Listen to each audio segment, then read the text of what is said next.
up? What up? What's poppin'?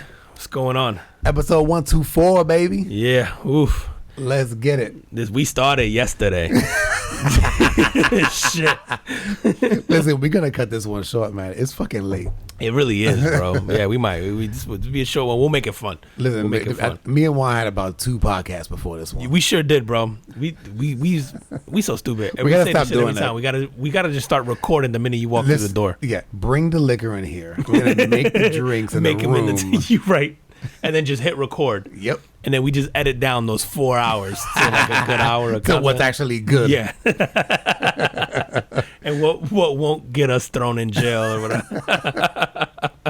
Yo, welcome back, everybody, to the Carpet Women Podcast.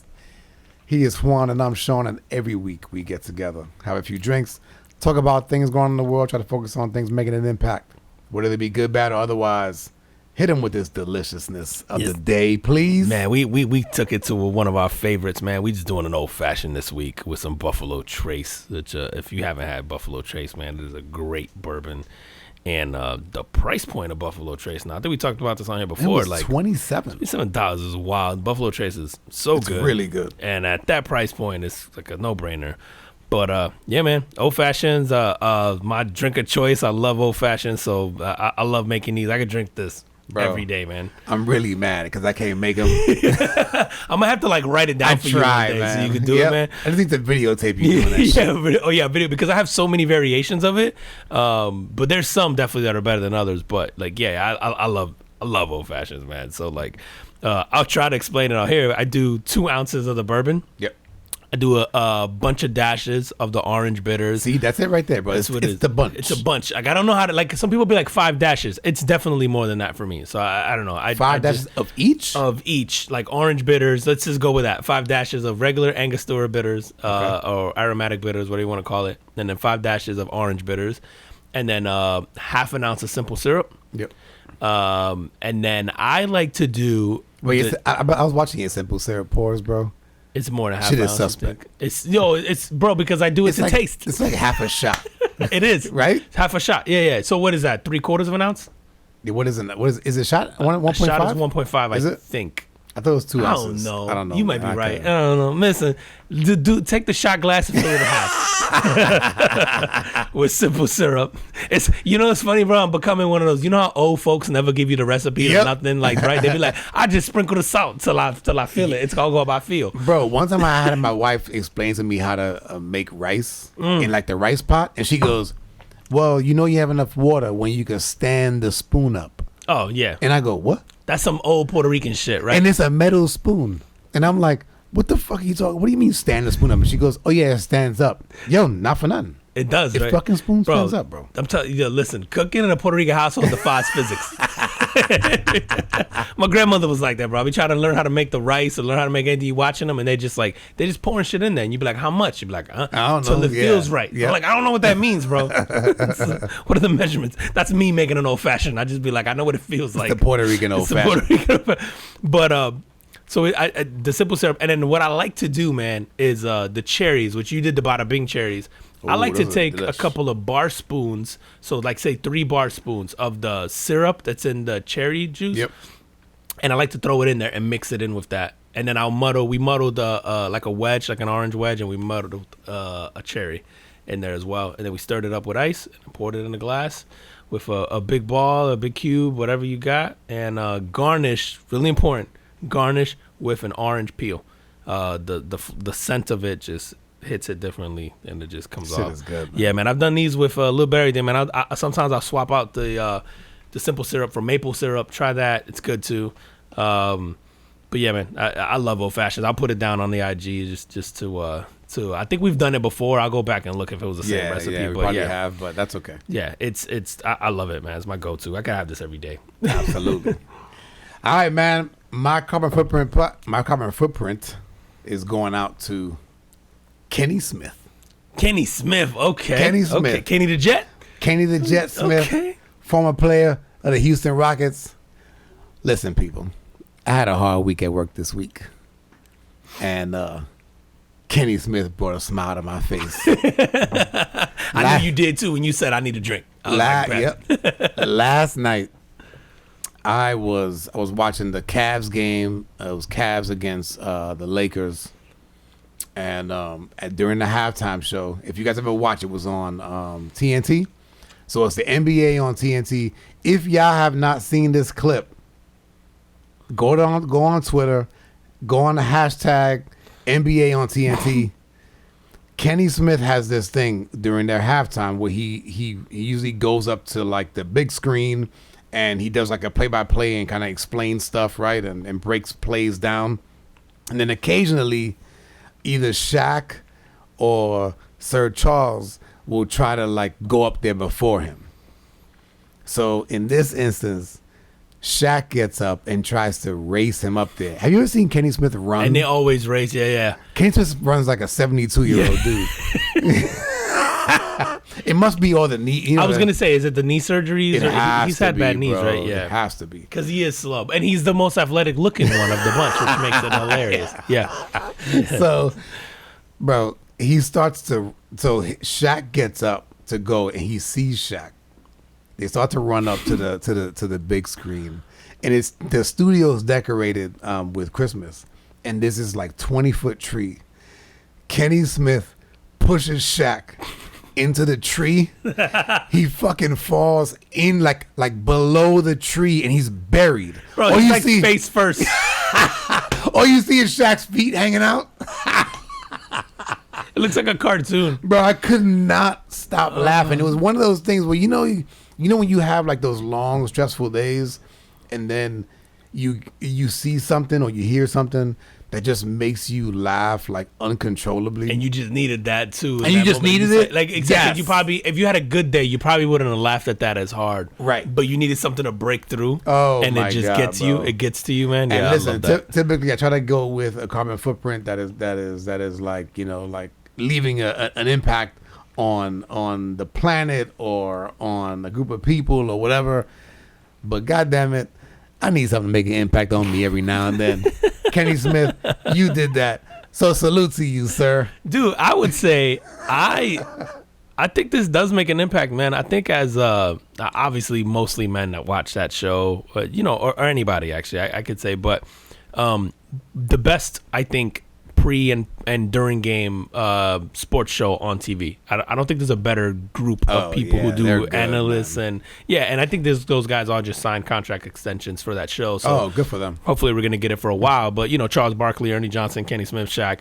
And I didn't originally like Shaq on there actually, but I think he's like as it's gone on, I'm like actually he fits really well with that group. Yeah, he really does, man. And that's such a fun show to watch. Like sometimes I'll watch that and I won't even necessarily watch the game. Yep. Like I'll watch the pregame like of that and then I won't pay attention to the game. But like I like just the banter, the positivity. Sometimes I'll do stories on like Ernie Johnson, you know, and he's got like, you know, his family and all this stuff. And it's just like, to me, man, it does. You're right. Like there's several times where, you know, maybe you had a meh day or whatever and you watch that and they just make you laugh. And it's a cool thing, right? Because we want to watch sports and you enjoy that. But then being able to do it with like a group of guys that it's like you're shooting it with the homies and you're just watching sports and talking shit and pushing each other, do whatever. I'm like, that's a cool hang, man. So I would say that's impactful, man. Because you know how many people had days like what you had and it made them laugh. Like you weren't the only one yesterday who that changed. Oh their day, yeah, man. There's no way.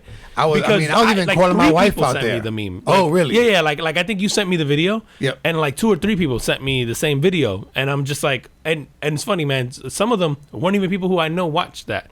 They were just like, shit. It was funny, like, and they just sent it over to me. So like, definitely, I think impactful because again, like, who was in the funk yesterday and needed that laugh, and then just So I think, man, it's like so in the true, spirit man. of the show. I didn't think about that, and it is true, and I think that those guys, you don't even realize the impact that you have on people sometimes, man. And I've even heard people that listen to us sometimes will like bring up whether it's a different episode or a certain topic that we go on, and they're like, yo, like when you guys talked about, you know, X, you know, I never thought about it that way, or that was really interesting, or that was super funny, or what, you know, whatever it is. And man, it was just one of those spaces, man, where I felt like over the last couple of weeks, I've been working really long hours, and in the evening, like I'll sit down and watch TV, and I just don't want to be bothered.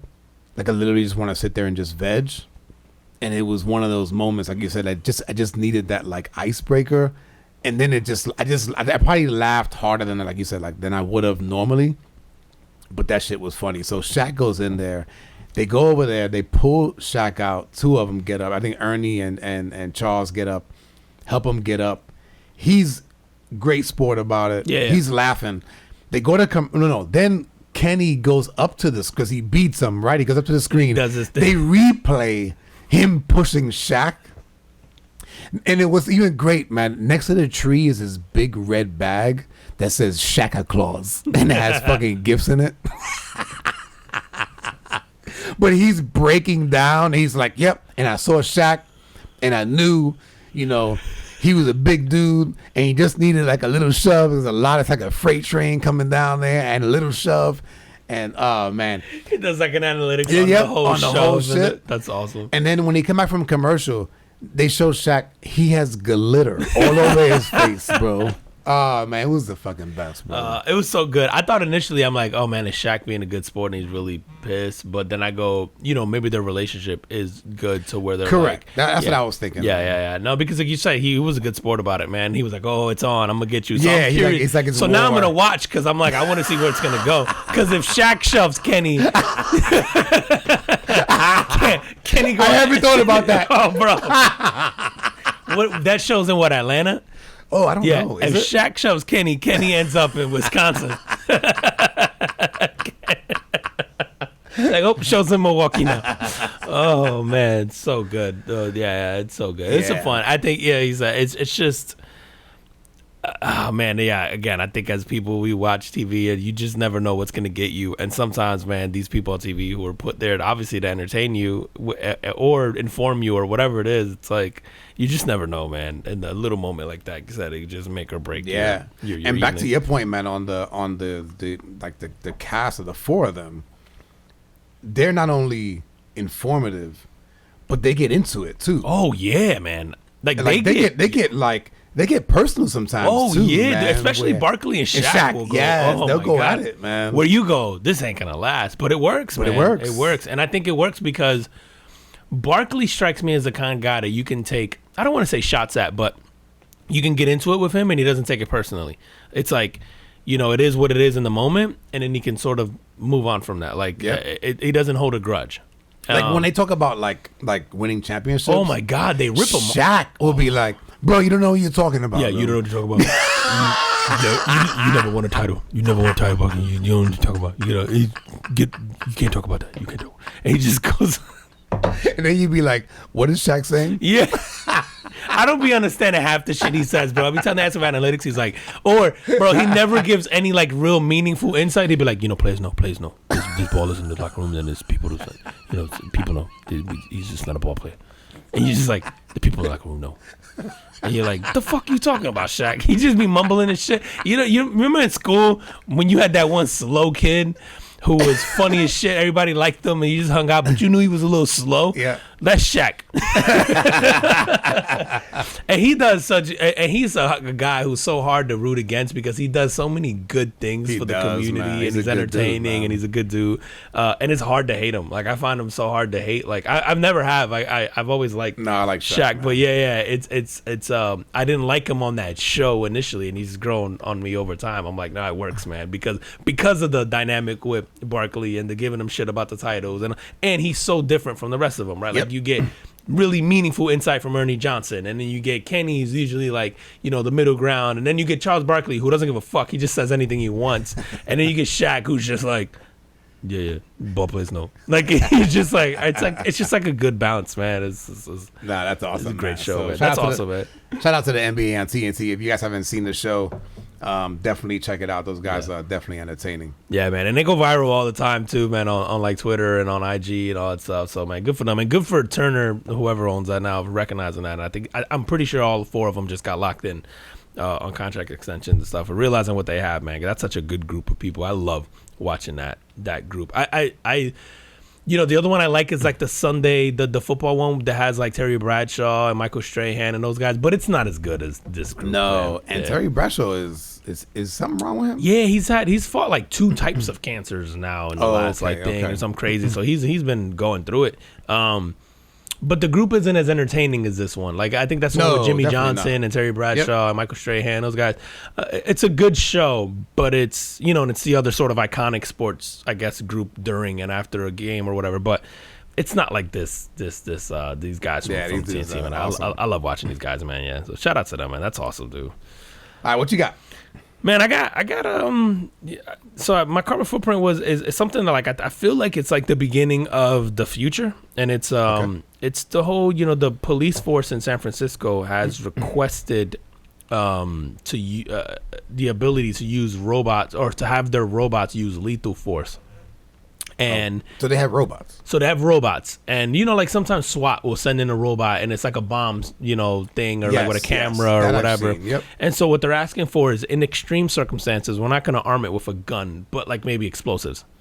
And they go, want the ability to be able to like roll it in, maybe like a hostage situation or a guy barricading himself or whatever, and have hostage the robot situation and go and blow everybody it up. blowing the fuck up. They're like, we gonna kill him and everybody with him. But I'm guessing it's armed with like a way to like maybe direct the impact towards whatever. Okay. But so they're asking for the ability to do that, or maybe they just don't want to get close to a target or whatever it is.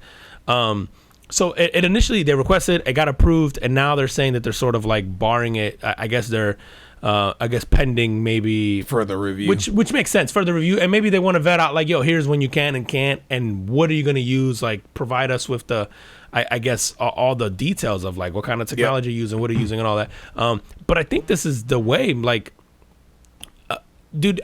Inevitably, we're all moving towards AI in every aspect of life, and like maybe you don't want AI robots making a decision on life or death and doing that. No, but if it's controlled. But if you want a controlled thing where you take a police officer out of harm's way, and you have the ability to do this, I'm like, I don't see why not. I also think it's inevitable. Like I think, like robots are replacing every other job. Why not this?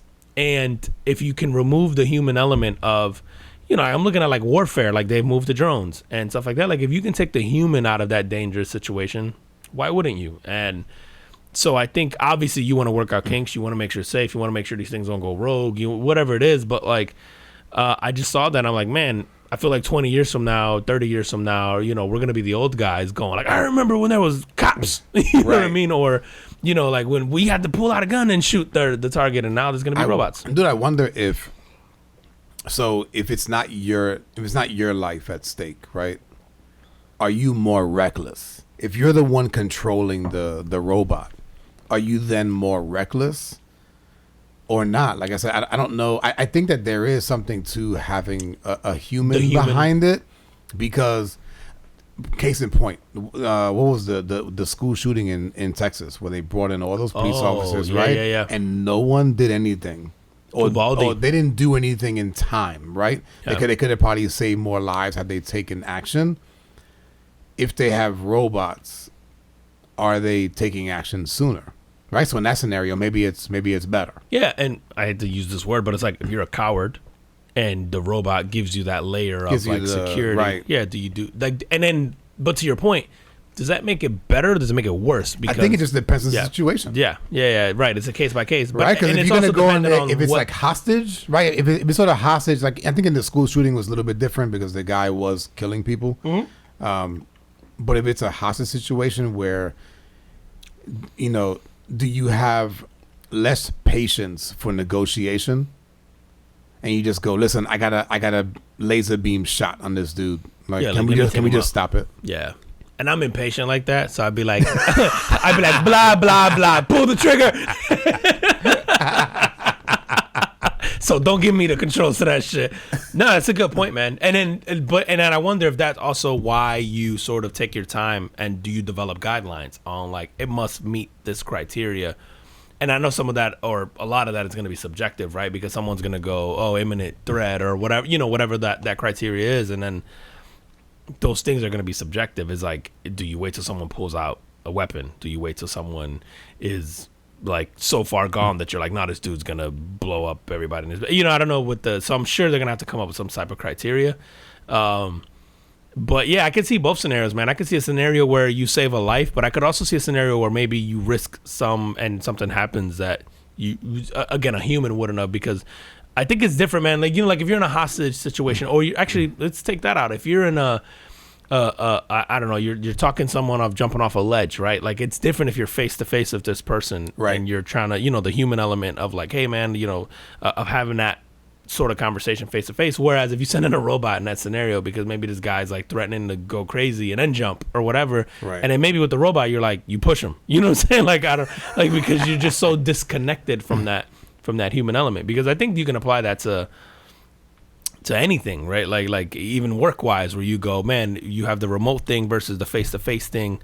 There's a different feel if I have to talk to you and see you in person and see you face to face and doing all that, when it comes to like layoffs or any of that, where you go, if you're just numbers on a screen, it makes it a little easier because I'm disconnected from you that way. Like, no, it's true, man. So no, I mean, I think it's good. It's obviously something new. It's probably good that they took pause. Mm-hmm. And try to vet this thing out and make sure that they're doing the right thing, because I think it's just based on the scenarios, man. You would want to handle things differently, and have the right person in control of those robots that are gonna, you know, follow those guidelines. Yeah, and I think it's inevitable. And that's one of the things I loved about the story. It's like, you know, there's like sometimes where you see a story where you're just like, oh man, 20 years from now, 30 years from now, that's gonna be the oh shit, I remember when that started. Yeah. So, and I feel like this is one of those things, especially in this climate where with police officers, where you're, where we're at now, I think on both ends. I think if you're a cop, you're a little bit apprehensive right now, or if you're thinking about becoming a cop, maybe you're a little apprehensive right now, or you're in this weird position because your life is sort of in danger every day, but because of the climate, you know, like maybe you hesitate. Like, does this give you, you know, comfort? I don't know. Like, I don't know, man. Remember, have you seen that movie? I think it's called Eagle Eye. Yes. Have you seen that? Yeah, with Shia LaBeouf. Is it with him? Mm-hmm. I thought it was Ethan Hawke. No. Am I thinking about the wrong one? You're talking about. No. You talk about Ethan Hawke with the drone. Yes. Yeah, it's not called Eagle Eye. That's different. Okay, sorry. But I know what you're talking about. Yes. So where he controls the drones from like a trailer somewhere. Yes, I know what you're talking about. Yep. Let me get the name of the movie. And in that one, so essentially, if you guys have not seen this movie, and it's not Eagle Eye is with Shia LaBeouf. You're right. But Ethan Hawke plays in something, and Juan's pulling it up here. He basically flies drones over the Middle East and bombs targets, and essentially he's killing people, and it's a really good portrayal of, like, you know, it's almost like he's playing a video game. That's what it is. But then over time it starts to fuck with him mentally, because he's realizing, like, not only am I killing people, but sometimes I'm killing children, sometimes I'm killing women, and just innocent people that are just in the vicinity, because sometimes the target is an important target, and his superiors are telling him, take the shot, even though there are innocent people in the surrounding areas. It's called Good Kill. Good Kill. No, that's it. Yeah. It's he's a drone pilot. He begins to question the ethics of dropping the bombs. Right. But yeah, that's the script. Yep. Good Kill. So I wonder if this, you know, like, you want to take, I'm glad at taking pause, because you have to look at that element of it. You know, it's not a video game, and preserving life has to be sort of your first priority. Yeah, absolutely. I think anytime you're talking about removing the human element, there's an empathy that we have, and there's a feeling that we have that a robot doesn't. And you know, I think one of the good things about this is that it isn't sort of AI making the call, that it is a human still doing that. But then, to your point, what you don't want is that disconnection, because you're looking at it through maybe a video feed, or, you know, so hopefully they can iron that out. And you're right. I'm glad that they're taking the time to sort of vet this through and see this through, because I do think there's positives in here as well, and there's also things to be concerned about, right? And especially as a citizen, right? Like, this shit malfunctions, and I'm walking down the street with the robot that's supposed to be heading somewhere, you know. I'm sure they'll iron that stuff out, but, you know, you also, as a citizen in a city that uses this, you want to make sure that you're not sort of in harm's way. So, yeah, no, definitely, man. Dude, I gotta tell you about this shit, bro. There was this kid, speaking of, you know, killing people, or potentially killing people. This kid, bro, this 10-year-old kid in Milwaukee, I don't know if you heard this story or not, killed his mom. Damn. The reason why he killed her was he asked for a VR, the Oculus VR headset. She said no. The kid goes, grabs I guess the mom had a gun in a lockbox, but I guess the kid knew where the key was. She's like down in the basement doing laundry. He goes and grabs the gun, goes downstairs to the laundry room, points the gun at her, and the last thing that I guess he remembers her saying was just like, hey, like, what are you doing with that? Like, you gotta put that away. Shoots her, point blank. Gets better, bro. After he kills her, he goes on Amazon and buys the Oculus. Like, I'm gonna get me this VR. He goes and he buys the fucking Oculus. That's bro. better than what I thought you were gonna say. I thought you were gonna say like he goes on there and buys an urn. Goes and buys the Oculus. At one point, Holy shit. and I don't know how long this goes on for, but I guess like the grandmother, you know, like the family sees that the mom is dead or whatever. Tells the grandmother, hey, like, I'm really sorry about killing mom.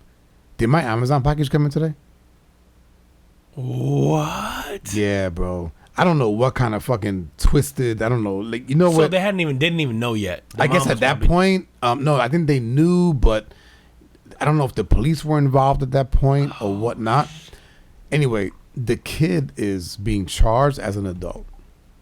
Is being held in the juvenile detention center for like $50K bond. They interviewed the grandmother, and the grandmother was like, yeah, like this dude, the kid was always a little off.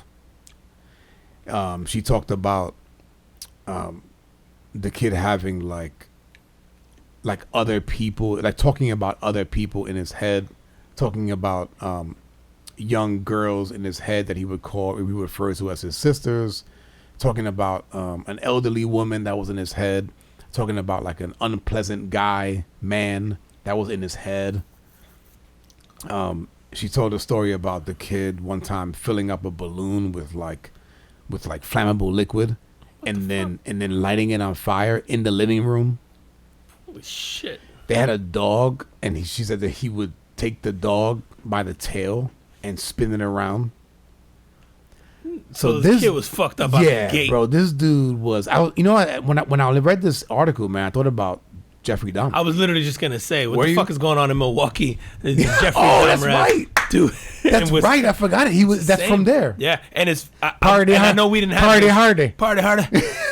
And I'm glad, and I know we didn't have this as one of the topics, but it's one of the things I have been meaning to talk to you about because you had recommended the show. We talked about it on here, and I did watch like the first 5 episodes of it. That's what I'm on. I think I'm on episode 6. Okay. Yeah, what the fuck, bro? That's so true. That does remind me because when you started talking about it, I went, oh, it's a little Dahmer-esque in the signs were there the whole time. Right. And I think the mom had him in therapy. Yeah. Because she would get constant complaints from like the school about his behavior. She had him in therapy. According to the grandmother, that she was like, yo, the mom knew that, you know, that he had some issues and was trying to help and address them and stuff. But man, it's just like, you know, I saw that he's being charged as an adult, and everybody's mind is different, man. right? So as a But 10-year-old, he's 10, bro. Oof. Like I have 2 15-year-olds and a 13-year-old, and I could see my 15-year-olds, if they do something like that, being charged as an adult. I could see that. Like I think that they're at the age where I look at them and I go like, "Yep, you knew better. You knew better."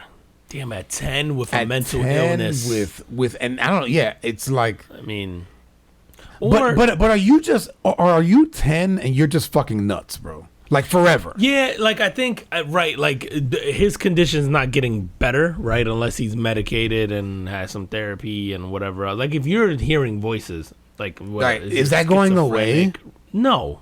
Like, Do you remember that movie, Beautiful Mind? yes. Which is, I love that movie. Yeah. But even after he kind of gets help and he realizes that there's people, the people that he's seeing are not real. At the very end of the movie is a dope part because they go like, "Yo, do you still see them?" And he's like, "Yeah, I ignore them." So it never for him. It never. Away. Now he wasn't a killer or whatever like that. But he had. If you guys haven't seen this, Beautiful Mind is with Russell Crowe, fabulous movie. Yeah, it really is. But this guy had 3 people that he would see all the time, and they would interact with him, and he was schizophrenic. Mm-hmm. And it shows through the movie that he ends up getting help and realizing that these people are not here. And I think the way that he realizes it, like it really comes to him because he's a smart guy. Yeah. And he goes, they never age. Like as he was getting older, he's like the little girl, still the little girl. Still a little girl. My college roommate is still the same age as he was in college. I said that was kind of when he came to the realization. But you go, that kind of shit doesn't go away. And if this kid had that already in him, without being an adult and kind of being able to put those pieces together, does he ever get better, or does he just cause more damage until at some point hopefully he realizes? Yeah, man, that's so tough, man, because you're so unaware, right, of what it is that you're doing, or you think what you're doing is right. It's okay. And you're so disconnected from the reality of it all. And then especially at 10, like you don't have, like at 10, you can't even begin to compute that what you're seeing maybe isn't real, or what you're hearing maybe isn't real. As an adult, you can sort of go, it's a little off. Doesn't seem right. Yeah, it doesn't seem right. Right. But you can't even question that. And even as an adult, sometimes you can't do that shit. Man, and I can't even imagine what that's like to, like I've met people who have suffered from some form of schizophrenia. Yep. And when they describe it to you, man, you're just like, I can't even begin to imagine what that's like. And then like how I would even handle that, or what do you do? Because for them, like until they realize like there's something off, like it's like this weird realization where your world is fake. And then it's also this realization of everything you go, okay, is this real? Right. And so and then like you said, then there's some people who question everything. Yeah, and then there's some people who go, oh, I know it's always the same thing, so I know that this thing isn't real or whatever. But man, like, fuck, dude, I don't know how you'd handle that. How would you even? I don't even know how you would sort of handle that from the legal perspective of if someone like that commits a crime like that heinous and like. Is that jail time forever? Is it? Yeah, right. And is it a hospital? Where do you put him? Yeah. If you try him as an adult, where do you put him? And then you go like, his mom clearly knew something, that things were a little off. So she's passed now. What would she want? Right. I guess at some point it doesn't really matter what she wants, because at some point you just deem this kid a danger to society. Mm-hmm. But as a parent, right, you would go, yo, like. You would have some empathy and more understanding of your own child, and go like, yo, I don't want him to go to jail for killing me. Like he just needs help. Yeah, dude, it's funny, man. I was thinking about when I was watching the Dahmer thing. One of the things that really stood out to me is this the difference between an autistic kid, like you get some autistic kids who are really super smart, and maybe they don't have the bad thoughts that go with that, right? Like maybe their fixation becomes other things that are sort of positive, right? But then you have an autistic kid who, like, and I know this, I don't, he's never been diagnosed or whatever, but I look at Jeffrey Dahmer and I'm like, okay, autistic tendencies the whole way through. Really? I felt like that way, but also you have autistic tendencies with the obsession becomes animals, and then the obsession becomes blood, and then organs, and then that sort of stuff. And autistic kids tend to fixate on certain things, right? Okay. But then it's like, is this what happens when you get an autistic kid who's socially awkward, who gets fixated on certain things, and then clearly has other issues, right? Like he's clearly sort of like a narcissist to an extent, and he has all these other like psychopathic like issues wrong with him. But one of the things I found fascinating was like, he was almost relieved to get caught. And then he didn't really try to, like, he lied. Obviously, he covered his tracks while he was doing the crime. But after he got caught, he was very forthcoming. Yeah, he was an open book, and it was almost like he was, I don't want to say too stupid, but he was almost too like again, I felt like there was relief there, and it was almost so like there's a line that stood out to me, and I don't know if this is how real this was to the actual Jeffrey Dahmer story, but there's a line that stood out to me in the show, which was when he's talking to the therapist, and the therapist is talking to him about how he's getting like sexual satisfaction from squeezing the organs and looking at the organs and all this stuff. Oh, okay. And he looks at them and he just goes like, oh, that's and the therapist goes like, oh, that's called this, and here's why people experience that. And he's like, oh, that's a thing. Like, oh, there's a name for it. There's a name for it, and he was almost kind of like, oh, that isn't just me. Like, this is this, right. And not to empathize with him, right? Like, because I know that was one of the knocks that I think a lot of the victims' families felt that the show sort of made him like I guess sort of gave him an excuse, and I didn't view it that way at all. Yeah, I looked at him as a fucked up person who just happened to do fucked up things because he was like, but while I'm looking at him, I'm going, oh, this looks like an autistic kid who his fixation has just become this thing, and then he has all these other sort of neurological disorders probably that sort of led to this, and it doesn't excuse it, but it's like, oh, these are the reasons. It's never the excuse, but it's like, these are the reasons. And it was fascinating, but dude, and I gotta give a shout out to Evan Peters, who's the kid who plays Jeffrey Dahmer and that shit.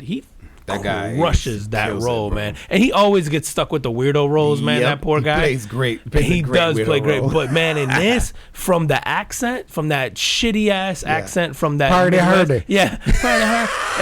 Oh man. Hey Barb. Hey Barb. Yeah.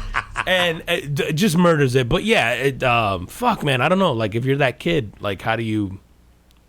I don't know, or not even if you're that kid. If you're dealing with that kid, like, I don't know what the answer to that is, man. Like, yeah, I don't know either, man. What kind of do we have facilities for that anymore? Because remember, like in the 50s, 60s, 70s, you had all these like mental facilities where people. Well, they just shock you. Yeah, and it just, like, but do we have the equivalent of that with like modern, I guess, solutions? I don't even know if those things are funded anymore, because I feel like you used to see those all the time, the insane asylums, and then now they're not.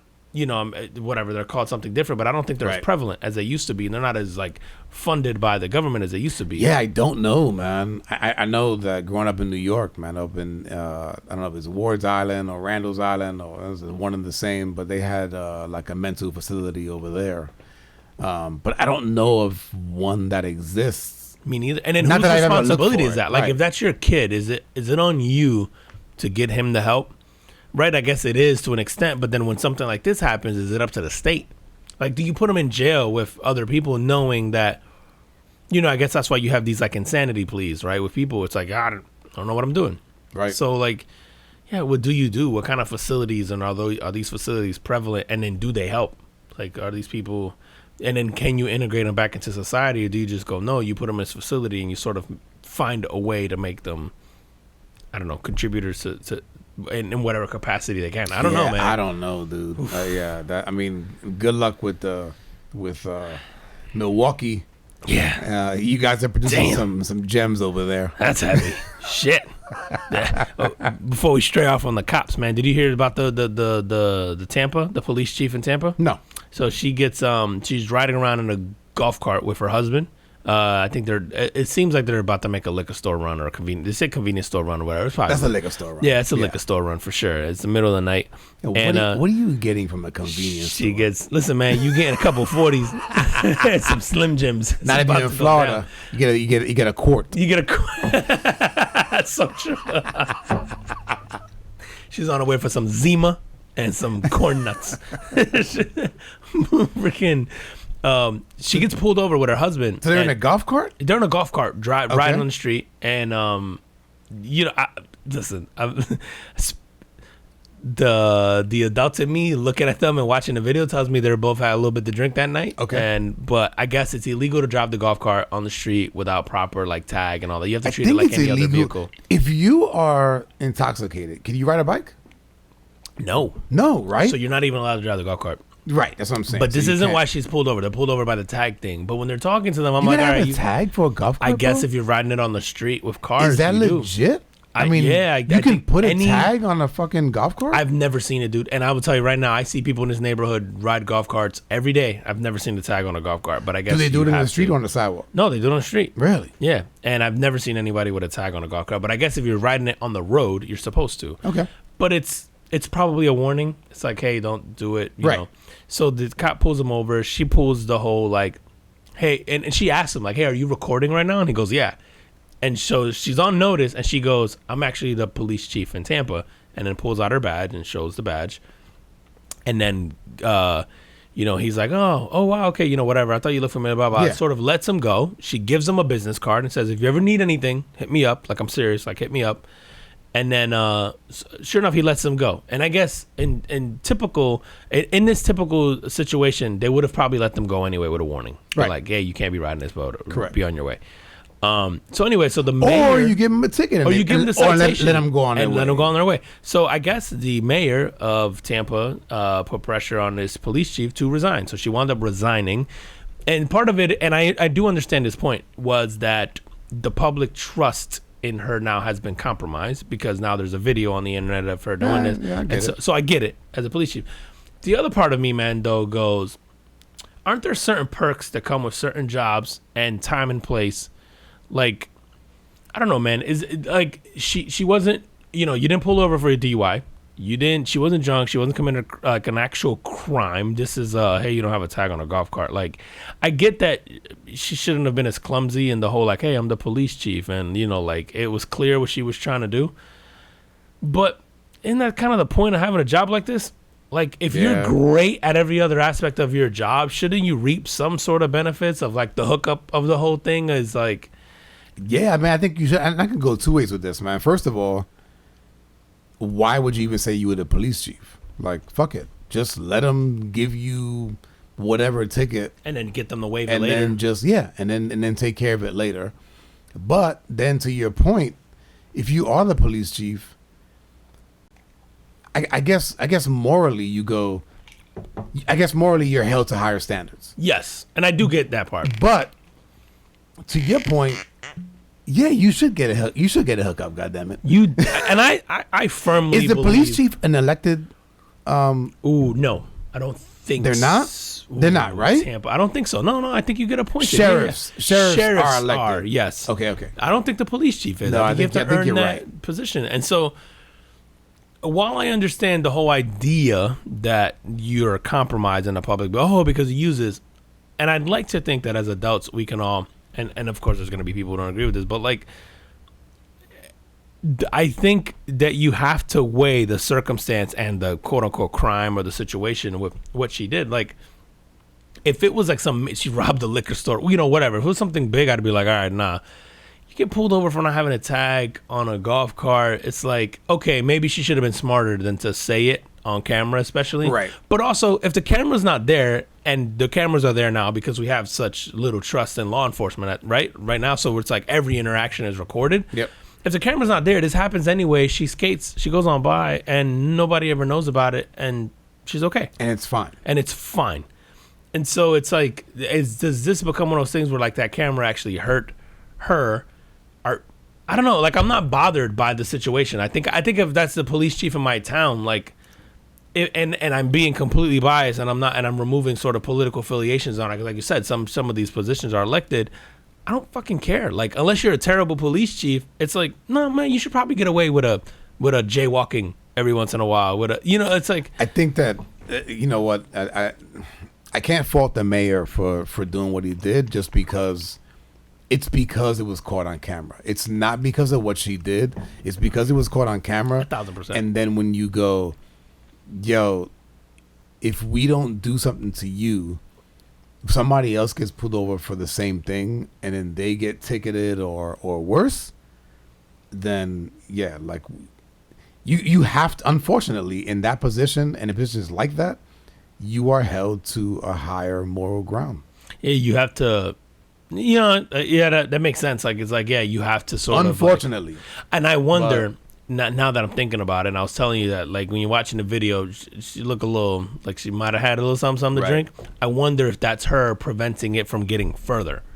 it's like, hey, I'm this, and now he's not questioning anything. And now he's not doing sobriety tests or anything like that. Exactly, because to me, makes sense. To your point, I would just let it go, and then I'd get the citation. It's less than $100 on the police chief. I'm probably financially, I'm okay. I can afford that. But what if he brings her out and does a sobriety test, and it's on camera? Is that worse?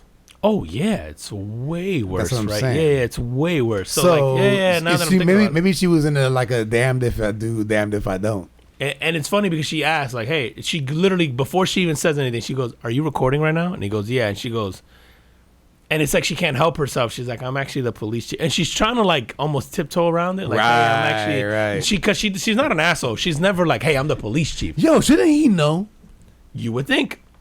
Right? I mean, right? Yeah, I would think. Shouldn't you know? And I don't know, maybe he's not in her jurisdiction. Maybe he's in like one of the you know what I mean? Like here, like in Orlando, we have Windermere and we have Belle Isle and we have all these police. But we would know who the sheriff is in Orlando. Yeah, and especially in I don't want to compare the police force to the military, but when I was in the military, like you knew, like who the command, like I knew who the even maybe I hadn't met the guy, but I knew who the commanding officer was. So when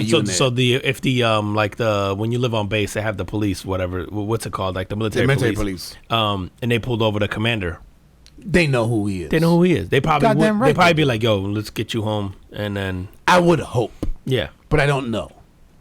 But I would hope. I know that the military takes like stuff like DUIs and stuff like that very seriously. Really? Yeah, they really like if you are in and if you get a DUI, ends your career.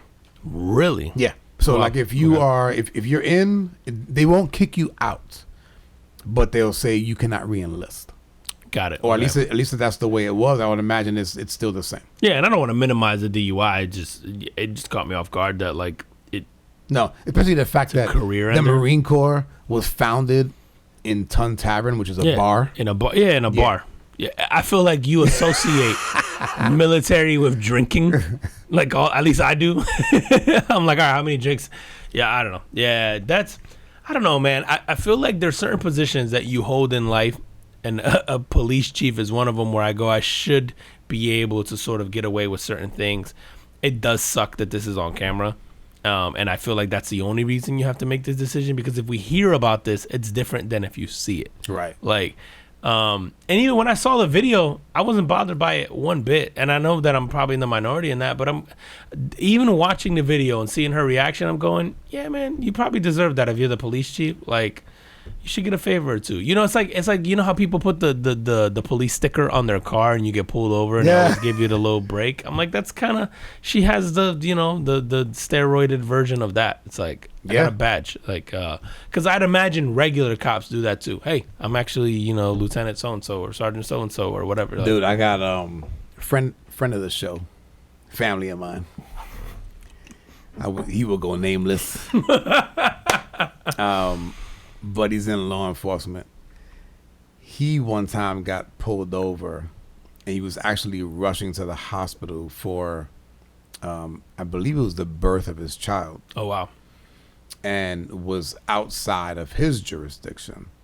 Gets pulled over, shows his badge, tells him why he's speeding and where he's going. Still gave his ass a ticket. Yeah? Yep. They probably knew who he was. He's kind of notorious in these parts. Take that how you want it. There's only a handful of people who are going to get that.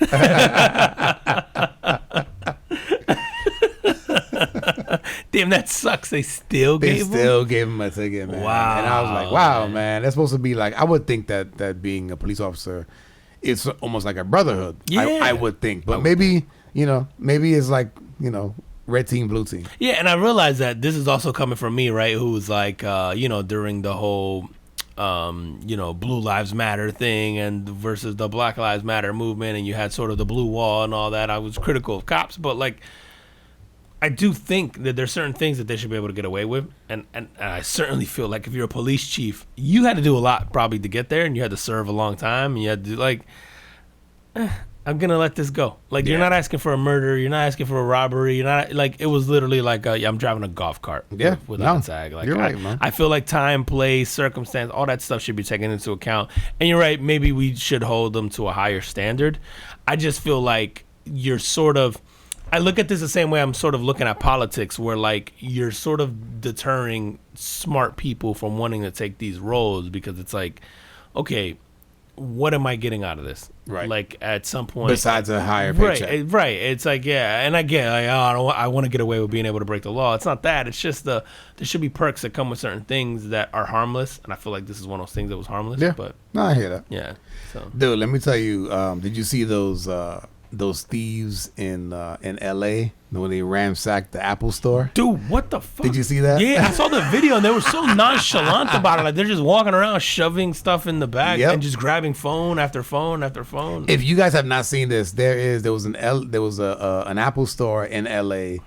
that a couple, like, I mean, just based on their stature, looked like teenagers or maybe young adults.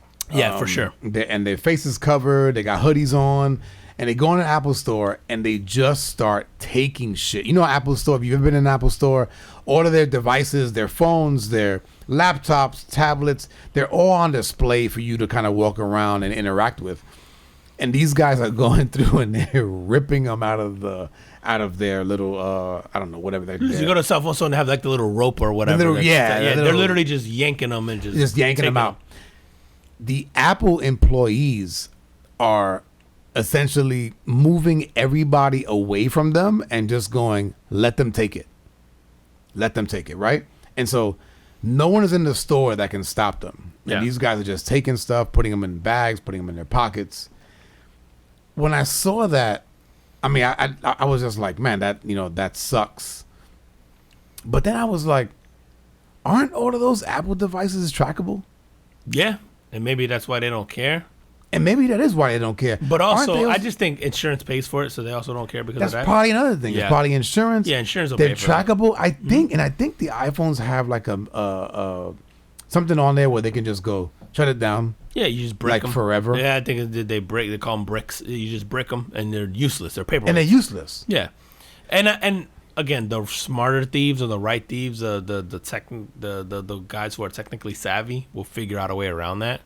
Or maybe these guys can sell to people who will figure do out that? the way around that. Makes sense. So that's probably what they do. Especially, I'm gonna assume if you're gonna go in there, you've thought that through. But you're right. Yeah, you could. That's probably a bad assumption. You bro. could, yeah, no, it's very true. But I know a lot of people who will like they know their way around that, and they'll just resell them. But you're right. These guys probably didn't think that through, and they just thought take a bunch. I think if you're an employee, why am I gonna stop you, bro? Yep. And B, knowing what I know about just how companies are run, insurance is gonna pay for that. So just let them take it. Like, why would I risk myself as a No. normal- I didn't blame the Apple Yeah, employees. for sure. What I did think about though was, let's just say that's happening, and then for whatever reason, police officers are in the area, they get called, and then one of these guys gets shot. Oh my god. I could just I could see the picture from 6th grade being posted on the news of just like this kid, and it was like, oh, he was a nice kid. Trying to pay for college. Right. And it's just like, when you go out and you do shit like that, and then something happens to you where you get your ass beat or you get shot or you get, the worst thing, right, where you get killed, you can't expect anything different than that. You have to go into a situation like that going, I might die for these products that I'm about to yank out of the store. And I don't think anybody thinks it that far ahead or that seriously, right? Like, Yeah. Man, I did some pretty stupid shit in my teens Yeah. out of boredom like that. And then just because we thought it was funny. And if I think about those scenarios now, they all could have ended in us getting killed, in us in jail, obviously, all this stuff. And not once did those things cross my mind at the time. Wow. Not man. once. Dude, I was one of those kids, man, where I don't know, maybe I was just like uber careful. And I was a dude that was like, and not that I didn't do dumb shit, but there was a limit for me Yeah. that I would be like, nah, like, like we cool. Like if we hanging out and you do something that's kind of like over the border for me, I'm going, yeah, man, just hit me up when you finished.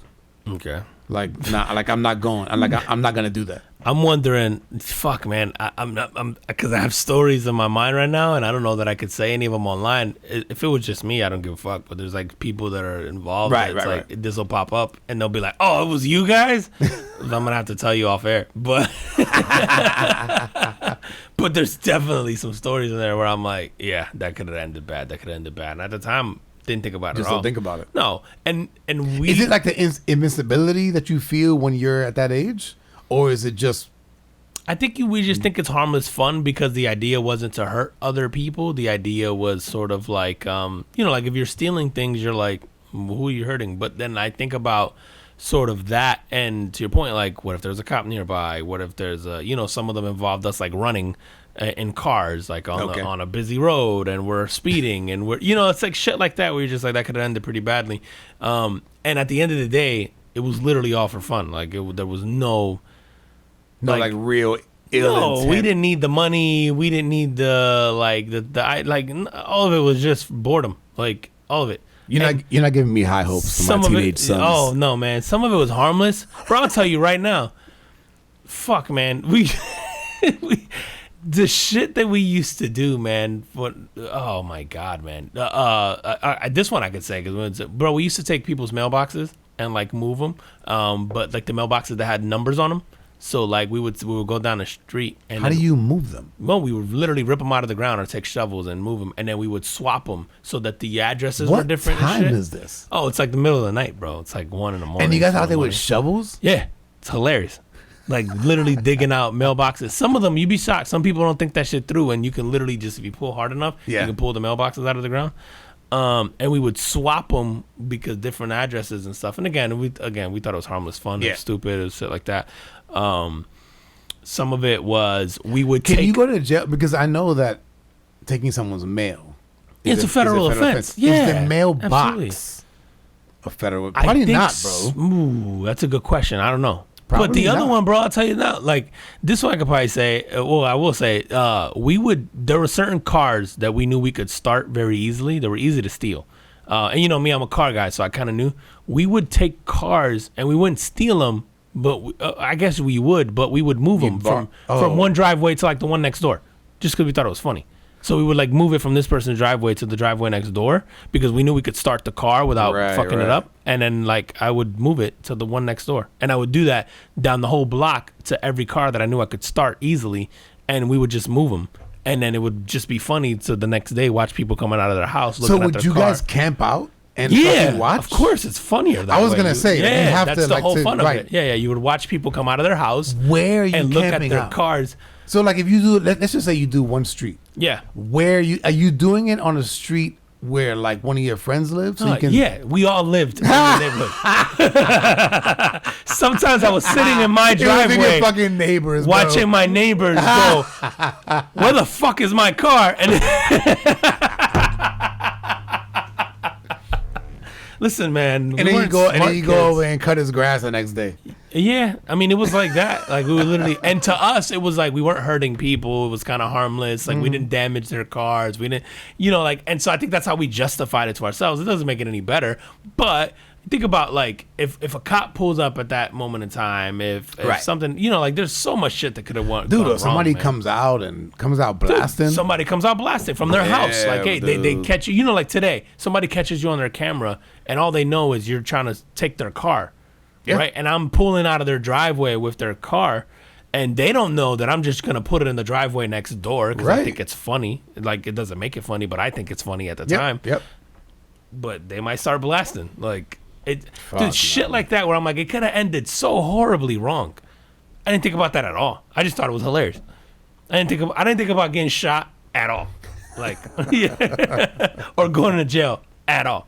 Like that's fucking. And in nuts, fact, dude. It became obsessive with like what other cars could I start without damaging, because I didn't want to. This is me. I didn't want to break your car. I wanted to figure out how could I start your car in a way that keeps it intact without having the key. and sort of became this obsession. And then how are you getting into the car? That was the thing, is you had to do the research on every car was different. Some cars, all you needed was a flathead screwdriver, right? Some cars, all you need, some tweezers and, some wire. And, it was just like Growing up with the fucking internet, bro. Yeah, man. It was just so different. And this is like right when like maybe iPods are coming out. So we had the internet, and some of it was definitely found online. Yep. But it wasn't as like, I didn't have a cell phone where I'm like Googling stuff. Yeah. So, and some of it, believe it or not, bro, AutoZone, looking at, remember when maybe they still do, but like AutoZone or like Discount Auto Parts used to sell you a manual of the book for each car. What the fuck is it called? I know what you're talking about. Yeah, and it was like literally the manual. It showed you how to fix everything. It showed you how to fix everything. Yes. Well, we would look at how the ignition systems were put together, and then from that, I knew what I could do to sort of, I know that works this way, and I knew exactly what I needed to do to start that car. But yeah, anyway, wild shit. Like, but again, all of it to me was harmless fun, and so maybe to these guys. Again, these guys didn't take out weapons or anything like that. Like, I saw them maybe using a... I did not see weapons in the video. And so maybe they're thinking, like, I'm just going to take a bunch of this stuff. Like, but it is ballsy in an Apple store because it's packed and it's in the middle of the day. Right, so they're not sneaking. They're not sneaking. Like, my shit was all in the sneak. Yeah. That's nuts, dude. Bro. It's wild. Switch gears, man. You see your boy, Aaron Judge? For those of you who have not seen, New York Yankees have signed Aaron Judge, who just broke Roger Maris's home run record for the Yankees last American year. League, too. Was it American League as well? Yeah, American League and Yankee. Okay. Yeah. Signs a 9-year, $360 million contract with the Yankees, which, by the way, did you see the Giants had an offer on the table for the 360. So the San Francisco Giants. Okay. Right? So Yankees had offered them 8 years, 300. Mm-hmm. And then the Giants, I don't know what the year term was, but it was a 360 was the number. So the Yankees matched it. I wonder if it was 10 or not, and the Yankees match it. You have to, I guess, at that point, if you're the Yankees, if it's the difference between. I guess. What I find interesting about the story was, well, first of all, I didn't think Judge was coming back. Me neither. I was adamant that he wasn't coming back, man. I would have bet money that he wasn't coming back. Yeah, all of the interviews that he had throughout the year, or towards the end of the season, I should say. He seemed very grateful about his time of being a Yankee, but never seemed adamant that he wanted to come back. Yeah. I felt like all his conversations were very reflective. Right. It was like, I was grateful to wear the pinstripes and da-da-da. And that's why I swore, I'm like, he's not coming back. He doesn't like it. And that's what I thought. I'm like, personally, and listen, this shit ain't for everybody. There's all kind of rules and shit. Yeah, man. and there's a pressure that comes with playing. Listen, every sport has I guess what you would call a flagship franchise. And like it or not, the Yankees are the flagship franchise in Major League Baseball, right? You could say that the Lakers are that in the NBA. Right. So to me, the Yankees are the flagship franchise in baseball. And so getting to play for them is probably a dream for most people, or would be the dream, especially when you go, they'll match the contract that everybody else can give me too. There's something about that I feel like he was like, I did it. I'm okay with it. If I can go make the same amount of money and go play in San Francisco with less pressure, I'm going to go ahead and take that. Is he from California? He's from the West Coast. I think Arizona. Okay. So, yeah. Because I did. So but he grew up a Giants fan, a San Francisco Giants fan. Okay. Because what happened was they had a story out where about 12 years ago, he's in high school. And his high school sweetheart, which he's still with. Oh, really? He tells her, like, yo, like in 10 years, I'm going to be, we're going to be here, and I'm going to be playing for the Giants. And he had his opportunity to fulfill that. Because in this case, right, he doesn't have to sign with the Yankees. No. He could have chosen the... Yeah. This was completely... He chose the Yankees in this case. Yeah. Because I think he would have gotten that money from anybody. I think San Francisco, and I'm pretty sure the Dodgers would have figured out a way to get him too. Yeah. But I think San Francisco was the other big sort of suitor because he was a fan, and they knew that he was a Giants fan. Okay. Yeah. You see Verlander switch too? He went to the Mets, man. Went to the Mets. Dude, I saw something hilarious on Twitter that said it was like a quote from Verlander. It wasn't real, but it was like, yeah, I wanted to go somewhere where there was no pressure of October baseball.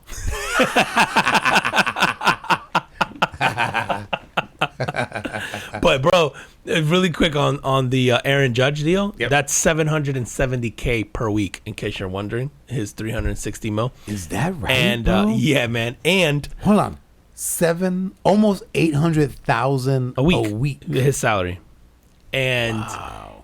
based on how they pay it out in Major League Baseball, and also the Yankees' top three, and that's Aaron Judge, Giancarlo Stanton, and Garrett Cole. Make $1.01 billion. That's their contract. Their lifetime value of their contracts. That's more than the Marlins are worth. Not the Marlins' salary, than the entire franchise. The entire Marlins franchise is worth $990 million. The Yankees, the contracts for these three players are $1.01 billion. Did Jeter put out of that? That's a good question. He resigned as the whatever VP of baseball ops or whatever, but I'm guessing he's still an owner or part owner or whatever. An investor. Makes sense.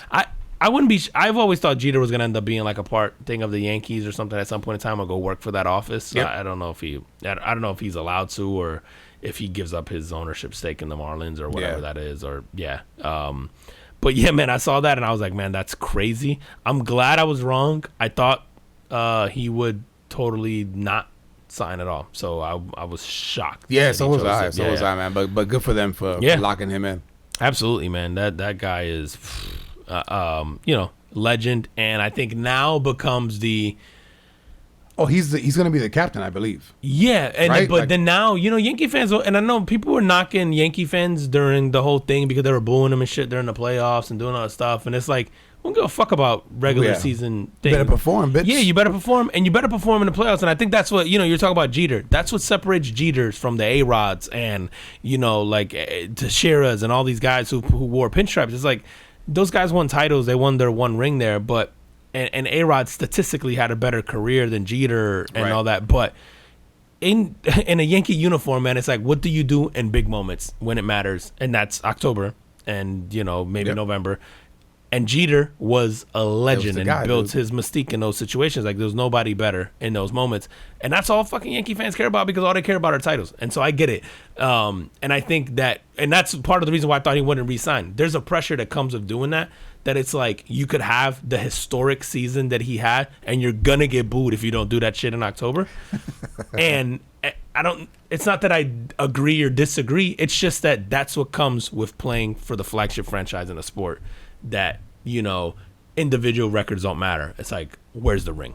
So do you think that this big contract and the fact that he broke the record now puts more pressure, or does he go, I got my money, I'm good to go, I can relax and just play? I don't think so. I think until you get a ring as a Yankee, you can't relax. And even then, I would say you have to compete for a ring every year and you can't relax. Because it's for the next 9 years, yeah, bro. New York, and again, this is why I thought you should have went to San Fran. You should have went to San Fran. Dude, it's not for everybody, man, because I think it's such a, what have you done for me lately? Yeah, dude, you can go play for, the Phillies, and you could win your one, and then you could ride out 8 years, and you're fine. Yankee fans don't give a fuck because especially this generation, like me, I'm spoiled, man. I grew up in a generation where we won 5, titles or whatever. It's like, it's titles or bust. Like, we don't give a fuck about what I don't care how many home runs you hit. I don't care how many hits you get in your career. I don't care. If you don't win a title and then you're not in contention for one every year, it's pointless. Like, it's just pointless. And so, like, I think that's a different pressure. And to your point, it's not for everybody, man. No, man. I wonder if he takes that into account. You have to, right? That's stressful, like you said. You imagine going to work every day and it's like the result is 100% or 0. Right? And then you get booed, or your people are like, can you go out to dinner? And people are like, hey, fuck you, Judge. like struck out 5 times this week, really? And because New Yorkers don't give a shit, right? Man. And especially when you make that kind of money. Yeah. Yeah, we're paying you, whatever, Yeah. 50 mil a year, whatever. Overrated. Yeah, exactly, man. And it's funny, man. New York fans will prop you up and they'll bring you down. Yeah. All in the same thing, man. And that's why I thought, I'm like, that shit is not for everybody. I used to think, why wouldn't you want to go play? Why wouldn't you want to be a Yankee? Why wouldn't you pitch? Right. But when you go, I can make 360 here over 9 years, or I can make 360 in San Fran. And if I never win a title there, those people don't give a fuck. Like I'm gonna get softball questions from reporters. I'm not gonna get the pressure. I can go grocery shopping and nobody's gonna put that pressure. And even if I win one, I'm a legend in that city. As a Yankee in 9 years, if you win one, we're gonna be upset. That's a loss. Like, you gotta win 4 or 5. Like, it's unrealistic, but it's like the expectation of, if you don't match with like Jeter did and the Posadas and the Marianos and all that stuff, like in this generation, we're gonna go, yeah, you're fucking useless, bro. Like, and it's not fair to them. That's fun. But it is the pressure that comes with playing, I think. Yeah, and, no, if you're you don't right, want bro. that, go play for the Mets. Like, it's like Get to the playoffs. You're a legend. You're a legend in the playoffs, man. But yeah, the Yankees, no way, man. Yeah, man. How we doing on time, bro? Dude, we're hour 10 in. This Oh, shit shit. flew. All right, come on. Give me something. Give me something to close us off. Let's see what we got. We got something funny. I'm trying to think of oh, bro, fuck, man. This might lead us down a rabbit hole that fuck it. I'm doing it. All right, go. All right. So a mom is under fire because she took her son to a restaurant for his birthday, and people are pissed off. So she took her 5-year-old son to Hooters for his 5th birthday. Sounds like what my 15-year-old wants to do. And I would say this is very impactful for this kid's development and his well-being for the rest of his life. So, where do you stand on taking your kids to Hooters? Coming from a guy whose wife just told us she doesn't want to be looked at on the street like a piece of meat. So, yeah, I don't know. What do you think? So his mom took him. His mom took him. So I would think that if maybe you like the food. If your mom takes you, then I don't know, man. And how old is this kid? He's 5.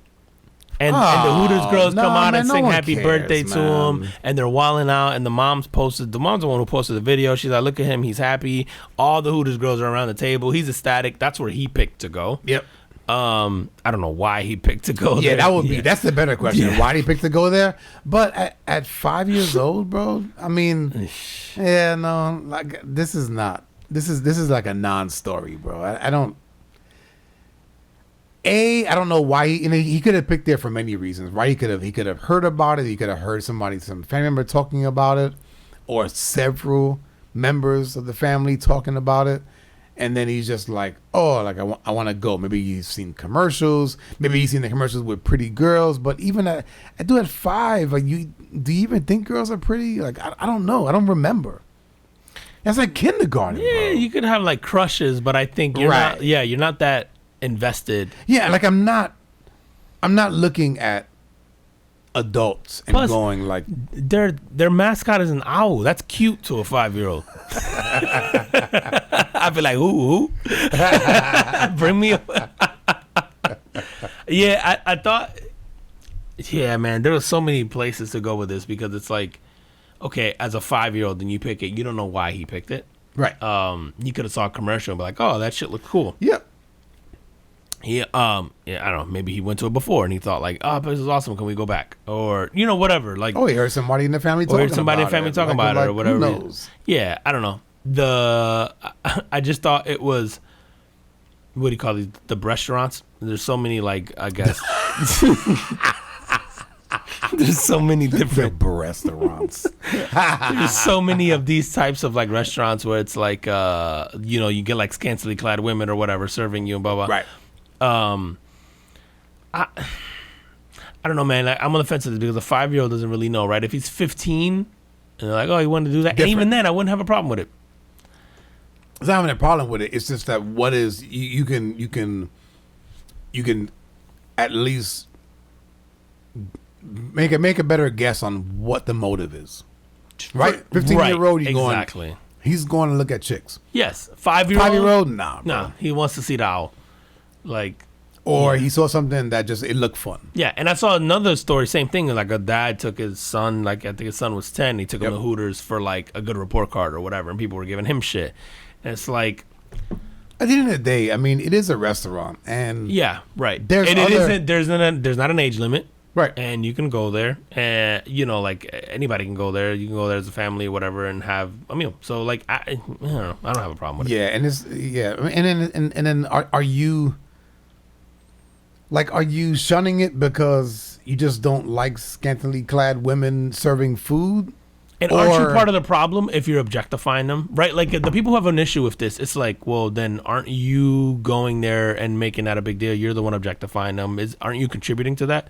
Like if your beef is like, oh, I don't want my kid to go somewhere where they're objectifying women, then don't. They're wearing shorts and they're wearing like a tube top, like or whatever, a crop top. Like isn't that your job then to like go, hey, people. Like the flip side of this is like then you can tout the whole like people should be free to wear whatever they want and work wherever they want and do this stuff. Like it's kind of like hypocritical, I think, in the sense of where you go like, oh, it objectifies women. Well, it only does if you make it that way, like for this 5-year-old, because 5-year-old doesn't know that you're objectifying women. This 5-year-old knows that it's like no. I think I'm good with the 5-year-old. Listen, I'm good with anybody want to fucking go over there and like knock yourself out, man. You know what? The women that work there are trying to make a living. Yep. If you don't, no one's a hostage there. Yeah, right. If you don't agree with it, you don't have to support it, and eventually, right? If no one supports it, then that business model goes out of business. Oh yeah. But clearly, there's a market for it, and either support it or don't. Yeah, they wouldn't beat around. And with that being said, Indonesia banned sex outside of marriage in their country. This week. You can do that? So I guess you can. So like you can get arrested? Oh yeah, you can do jail time for. And now, so they used to ban adultery, and now Indonesia is saying that if you have sex outside of marriage, it's punishable by up to 1 year in jail for having sex outside of marriage. Which I thought, as a tourist, I'm never fucking going to Indonesia. But I know where I'm sending my daughter for abroad studies. So it's a win-win. Yo,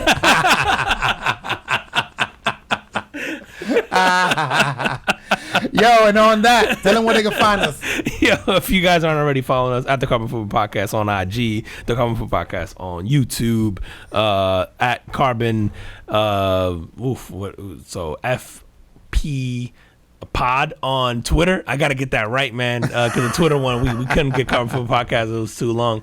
Carbon Food Podcast on TikTok and all your favorite streaming platforms: Spotify, Apple Podcasts, Google Podcasts, Stitcher, TuneIn, JioSav, Amazon Music. We're on all of it, man. So make sure you guys go on there, like, subscribe, hit us up, talk shit. You know, we love it. Give us some recommendations for drinks. Give us some stories that made an impact in your life. Whatever you guys feel like dropping in there, man, just hit us up. Yeah, absolutely. And as always, we appreciate you guys. Definitely try this drink. Those of you who like bourbon, Juan's Old Fashioned is on point. Pull up. We'll make some. And we will see you next week. See you next week. Peace. Peace.